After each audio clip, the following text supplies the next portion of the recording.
Namaste, welcome to Buddha's teaching.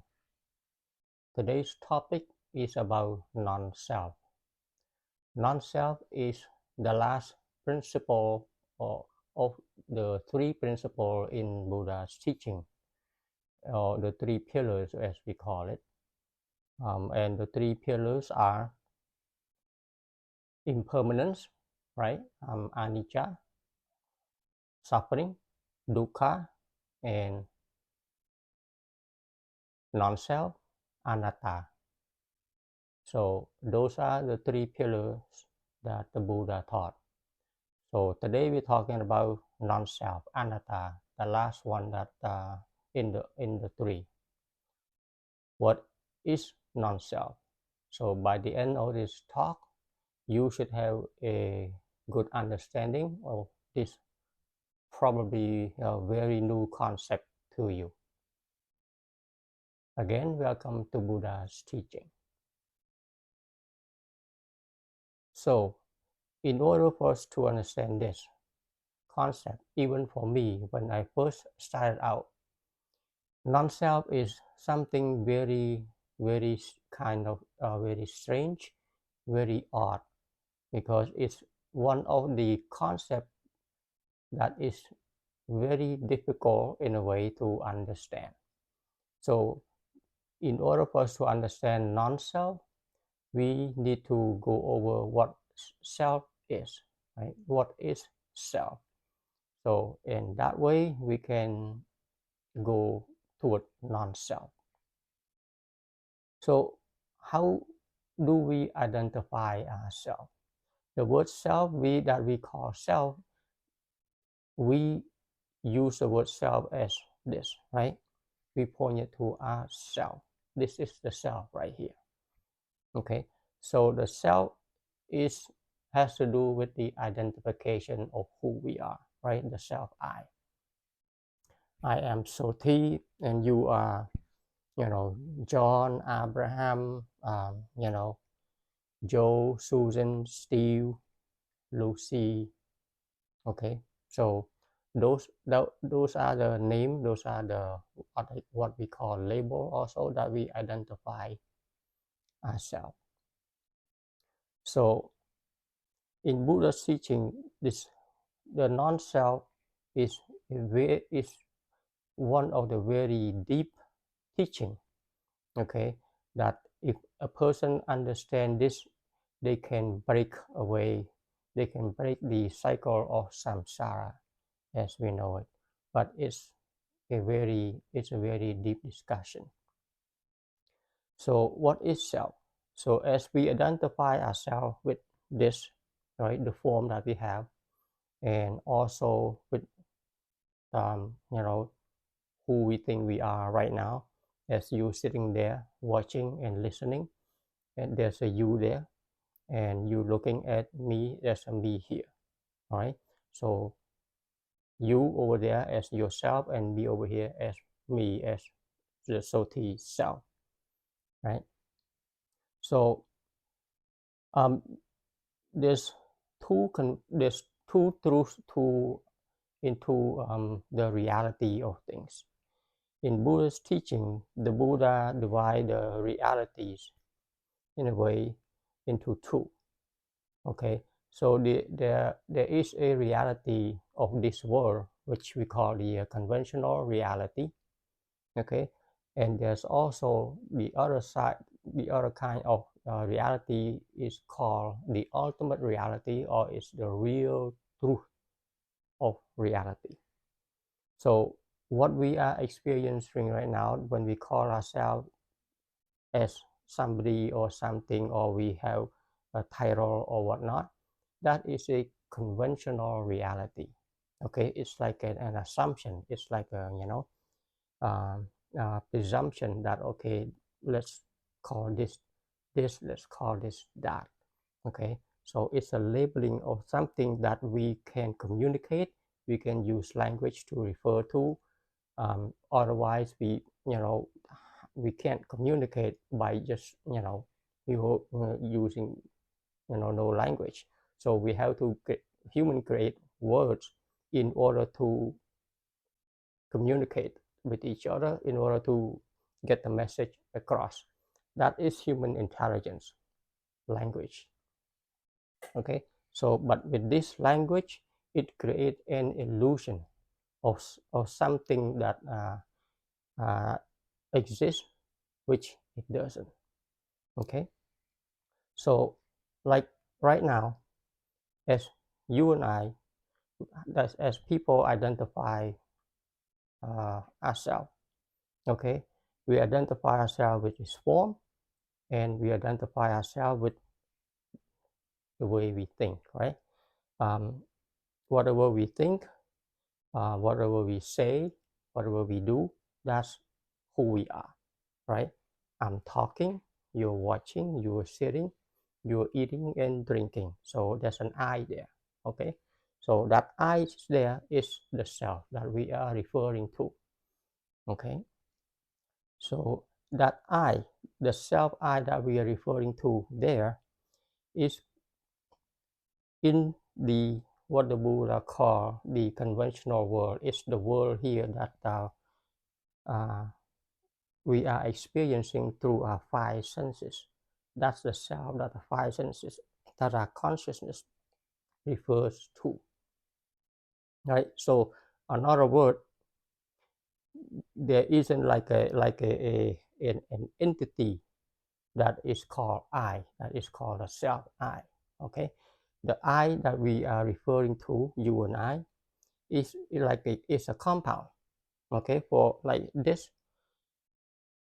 the I is the body plus the mind that I have, correct? So the word, the self identification that we all have is referred to this whole combination. It's the whole compound, okay? We cannot separate them, because if we separate them, then we gonna, we don't know how to call I anymore, because it's not I. The I is this, the whole thing. It's just, it's the whole physical form, and also the mind, also the consciousness that is right now running and occupying the whole body. So the self I we are referring to is the compound, it's a combination, right? It's all we call it an aggregate. So that is the self I that we are referring to. Okay, that this is I right here, the whole I. So what is it that the Buddha talk about? Non-self. So non-self, so right away you see the word non in front of self, meaning that there is no self, right? So the Buddha taught about no self. Okay, so why the Buddha say there's no self? All right. So the self that we refer to, as I've said, we have the body, right? And we have the body, and also we have the mind that is like an operating system that is running the body. So the body is the hardware, and the mind is the software. Okay, so the hardware and the software combined together, we call it a self I. So the word I then it's not like a one unique thing that you can pinpoint, that you can grab on hold to, that is it, that is I. Because that I, that self I, is just a combination of different things, right? So the self I, you and I, is a combination of the form, this is the form, and the mind. Okay, so the form, the body, plus the mind that we have together is I. Okay, so because of that, like just as anything else, I, another word, is just a label. Okay, we put the label, the word I, to represent the compound. Okay, to represent the compound or the combination of the form and the mind that operate on that form. We call that whole thing as a I, right? I am this, you are that. That whole thing there is an I. Okay, so I is a label. It's not like one little thing. Okay, it's a combination. So if we break it down, okay, so let's see, if you point to a particular place, like is this soti, which is refer to I, right? Is this soti I? No, this is the head. It's called head. This is called eyes, right? Nose, ears, tongues, and you break them down, right? The 32 kinds, right? All the way from the hair to the nail to the oil inside, right? The blood, the bone, the flesh, the bone marrow, the spleen, the you name it, the lungs, the heart, the intestine, stomach, and glands, different kinds. All of those, okay, those are the things that come together to form this, right? So as far as the form goes, okay, you cannot really pinpoint to which one that is called soti here, that is called I here. Okay, you have to take the whole thing and label it. Okay, let's label that form there as soti. Okay, with that mind, with that form, call it soti. Okay, this flowers here is a combination of paper, plastic, metal, and colors and all that. Let's call it lotus flowers, uh, lotus leaf, right? But in actuality, there is no lotus flowers or lotus leaf because it's a compound. It's a compound of many little things that come together, that we put together to create this shape, right? And after that shape is formed, we put a label on it. Okay, so that label is what we call self-I.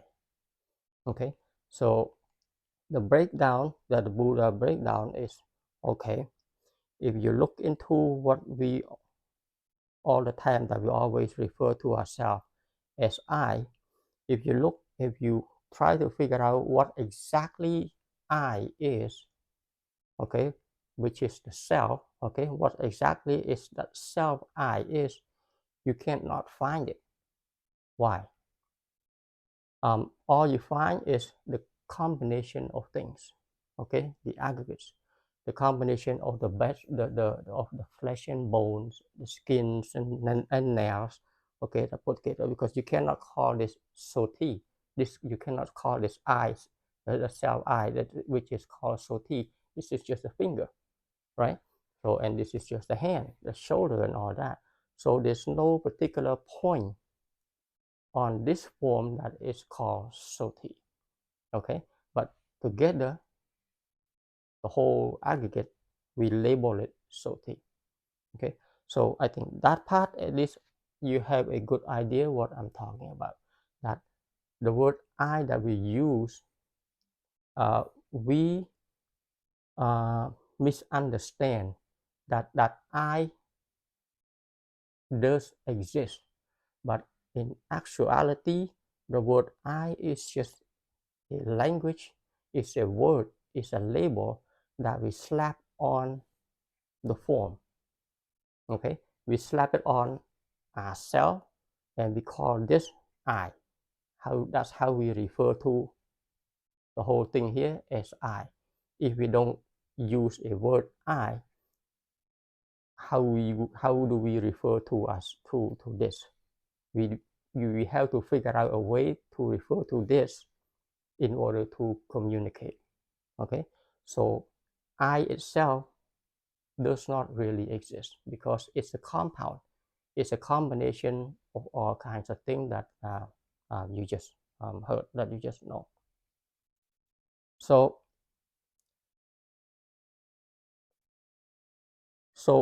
Another word, I is a misconception.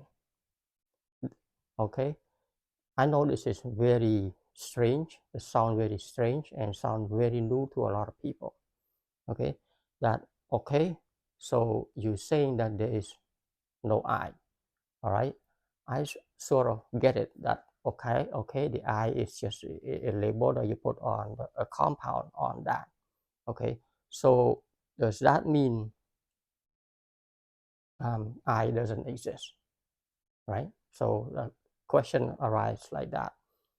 Okay. So ask yourself this. Okay. When you go to sleep.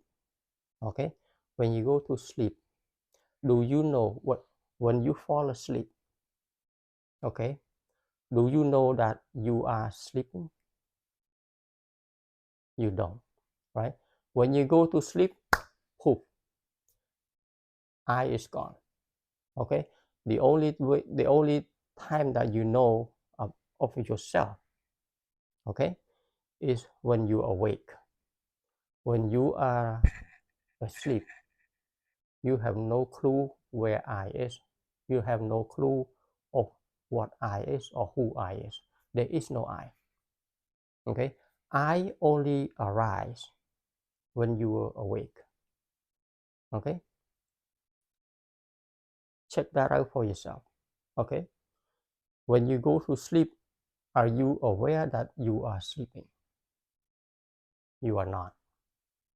Okay, so what that means is I only exist during a waking moment when our consciousness is running.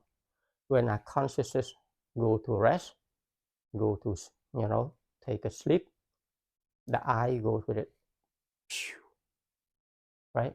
Just just like air, gone. There's no I. Okay, and when you wake up, you come back, consciousness come back, arise. I is there. Okay, so I is only present when consciousness is there. Okay, when you're not conscious, there is no I. I think you get that part. All right, when there's no consciousness, there is no I. Okay, yeah, there is no connection to it. Now the other thing is people who have dementia. Okay, people who lost connection to the memory. Do they know what I is? That's another part that can help you understand what I is. Okay, so I only comes to be when we awake, we are conscious. Okay, that's one thing. The other thing is how you recognize yourself, how you recognize your families, your friends, or all the material things around you is based on your memory, right? Yeah. So memory tells you what what this is. As you refer to it, you understand, so you have a sense that okay, there's an I here that is recognizing, right? But in order for in order for you to recognize things, first of all, you have to have consciousness arise, right? So after consciousness arise, when you wake up in the morning, you become conscious. Right away, there's connection to the memory. Okay, there's connection to the memories. So when there's connection to the memory, you open up your eyes, you look around. Now everything looks the same, right? It's based on your memory. So that's what I is. Okay, I is, first of all, there has to be consciousness that enable you to come awake. Okay, and then it contact with the memory here, then become cognition. Then you have the sense of okay, the sense of I coming back, because now you recognize things again. Okay, so that's what I is. That's on the conventional level. Okay, but so for like dementia people, when they lose connection to the memory, they have no sense of I, right? They have no sense of I. They don't know who they are anymore. Lost. They don't know themselves. They don't know their family or anyone or anything or their surrounding. So I is basically the memory that we have, that we accumulate. Okay, and this memory here has to be accessible. Okay, uh, by by the consciousness energy. When you wake up from your sleep, okay, when you wake up from your sleep, it access that. So now you see the breakdown here. So this body, the form, okay, that has no one particular thing that you can point to as I. Okay, it, it has to be the whole form, the whole combination of this and the mind, which is based on memory, right? The mind is a memory. So when the Buddha breaks it down like that, the Buddha said, in actuality, the ultimate reality of who we think we are here, when you dissect it smaller and smaller, you cannot find that self I anywhere. Okay, there isn't an I anywhere. There is not a Soti anywhere, or a Susan or Steve anywhere to be found. But there are combination of things. Okay, combination of molecules, combination of flesh and bones and blood to form the physical form, and the combination of experience that is accumulated in the mind, in the memory. Okay, so, and as we all know, our mind is changing all the time, right?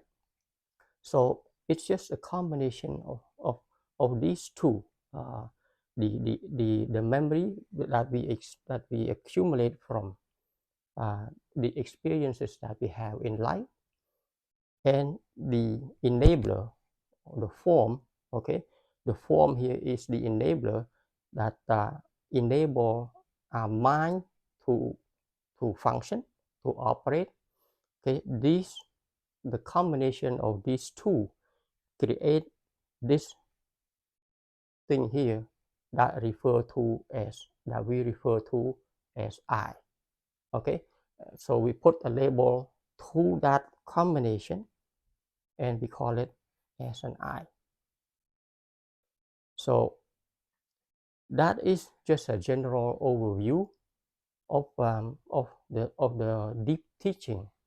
Okay, because we're gonna go further into this anatta, into this non-self here, because we have to break it down into form, what the Buddha taught about form, and what the Buddha taught about the mind, that we have touched on before a little bit regarding the mind, the ingredient. What is it that the software here is come to be, right? The mind, or the chitta, the Pali language called chitta, CITA, right? What is this mind that is running the form, that is running the body? The mind here is the software, and this is the hardware, right? So the Buddha breaks them up into two parts. One teaching is regarding the form, which the Pali language call rupa, and the mind is called nama, right? So it's nama and rupa. So that is what we're gonna get into later on today. I mean, later on into the future episodes. So anyway, at least I want to introduce you to this new concept in Buddhist teaching, because this is very new to a lot of people. Many people, or most of the people, identify themselves as one existent identity, I. Okay, I am walking, I am working, I am, cleaning, I am doing things, and all that. There's I everywhere. Okay, and because of this, there's an I here. We are clinging to this very I concept. Okay, the concept of I is very strong, is very solid, that I exist. All right. um, so but when the Buddha comes to break it down and dissect this thing, the Buddha said, think again. Okay, that's why this Anatta teaching, non-self. Okay, so in the three poison that we have already touched upon, okay, the three poison have greed, right? Greed, which is in Pali language word we call lobha. I believe it's spelled LOBHA. Greed, all right? Anger, okay, and then ignorance, okay. So in the three poison that cause issue in our life that we have covered before, we have greed, we have anger, and we have ignorance, right? So it's all connected here. Greed, ignorance, okay. Ignorance of what? This last um, this last poison here that the Buddha referred to, we are ignorance of this self-I. Okay, ignorance is that the I exists. All right. So when the Buddha comes to discover that the I ultimately does not exist, okay, conventionally we can refer to it as I. Okay, we can refer to it as I, as you. Right? We can refer to that conventionally. It's for the use while we are walking on this planet. We can refer to each other as you and I, right?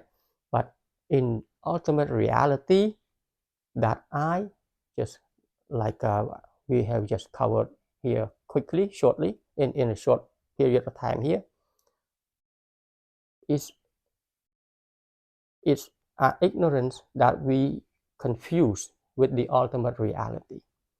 Okay, and because of our ignorance from seeing the ultimate reality of the self-I, okay, because we think that I exist, okay, because we think that I exist, therefore we have greed, okay, therefore we have greed, we have clinging, because there's an I, so this I want to grab onto something.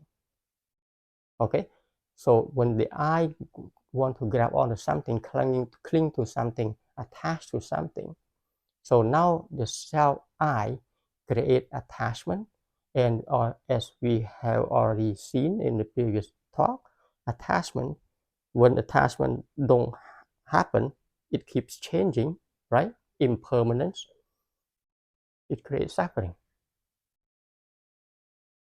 You follow? You see, the self I, because of the thinking, because of deluded mind think that it's the self I exists, it has clinging. Okay, it has clinging, it has attachment to things, and when we have clinging, when we have attachment to things, we create suffering for that self I, that the mind is thinking of itself that the I exists. Okay, so now, and as we know, things are changing since, and when we cling to things, and then when things don't happen, it create anger, poison, right? Create anger, suffering, right? And so because of this, we are caught up in the soup of attachment, in the soup of the cycle of misunderstanding, confusion, based on own the self-ignorance I. The I is ignorance of itself. The I thinks of itself as something that exists. Okay, and because of that, we clinging, we have issue, we grab onto, we grab onto money, rich, right, fame, uh, power, uh, popularity, status, and all that. It's because all of that is a label that we try to put on the I. Okay, because the self-conceptual I think that I exist, right? Since I is exist, there's greed, right? We want to prop up that I, to make that I look big, to make that I look pretty, right? To put that I up about, in the pedestal, to worship the I, right? And in reality, but reality is reality. When it comes down to the ultimate time, the I just go poof, right? When the I goes poof, there's suffering. Okay, because we are holding on to something that is not there. That is a problem. That's why we have so much suffering. And there's a saying, I think I said it before in other episode, maybe, that if the self I that we identify ourselves is very big, right? Like this, right?